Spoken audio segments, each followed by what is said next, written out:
যে অন্তর্বর্তীকালীন সরকার আওয়ামী লীগের ভাতৃপ্রতিম সংগঠন বাংলাদেশ ছাত্রলীগকে সন্ত্রাস বিরোধী আইনে নিষিদ্ধ করেছে এবং এটি নিষিদ্ধ ঘোষিত সংগঠন আকারে তালিকাভুক্ত হয়েছে।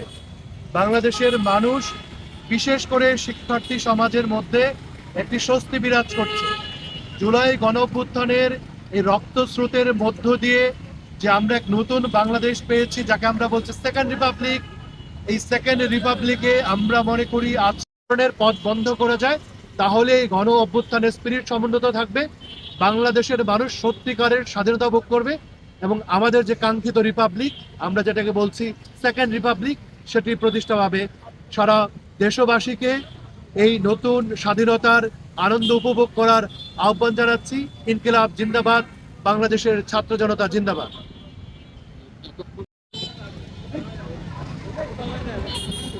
দেখুন, অন্তর্বর্তীকালীন সরকারকে ধন্যবাদ জানাই, কারণ সন্ত্রাস বিরোধী আইনে বাংলাদেশ ছাত্রলীগ নামক একটি সরকারি সংগঠনকে নিষিদ্ধ করার মধ্য দিয়ে বাংলাদেশের শিক্ষার্থী সমাজ নাজাত লাভ করেছে এবং এদেশের মানুষ মনে করছে যে একটা হেলমেটধারী ধর্ষক লীগ এবং এই সন্ত্রাসী লীগ এবং একটা জঙ্গি লীগ থেকে মানুষ থাকে।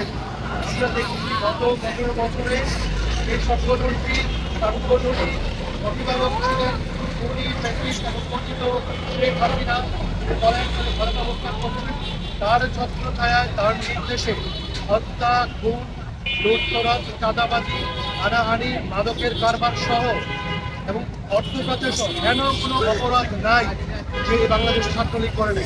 তার জন্মলগ্ন থেকেই এ ধরনের সন্ত্রাসী কর্মকাণ্ডের সাথে বাংলাদেশ ছাত্রলীগ জড়িত এবং রক্ত স্রোতের যে গণ অভ্যুত্থান সংগঠিত হয়েছে, যাকে আমরা বলছি জুলাই গণ অভ্যুত্থান, সেই গণ অভ্যুত্থানে এইখানে এই ঢাকা বিশ্ববিদ্যালয়ে সাধারণ শিক্ষার্থীদের উপর যে নারকীয় তাণ্ডব ছাত্রলীগ চালিয়েছে তা আমরা ইতিহাসে দ্বিতীয়টি খুঁজে পাইনি। এবং শুধু এখানেই তারা ক্ষান্ত হয়নি, ঢাকা মেডিকেলে যখন আহত শিক্ষার্থীরা তাদের চিকিৎসা নিচ্ছিলেন, সেখানে গাজার হাসপাতালের মতো করে যেভাবে ইসরায়েলি বাহিনী সেই গাজার হাসপাতালগুলোতে নারকীয় তাণ্ডব চালিয়েছে, সে একই কায়দায় ঢাকা মেডিকেল সহ অন্যান্য মেডিকেল কলেজগুলোতে তারা কিন্তু আক্রমণ চালিয়েছে।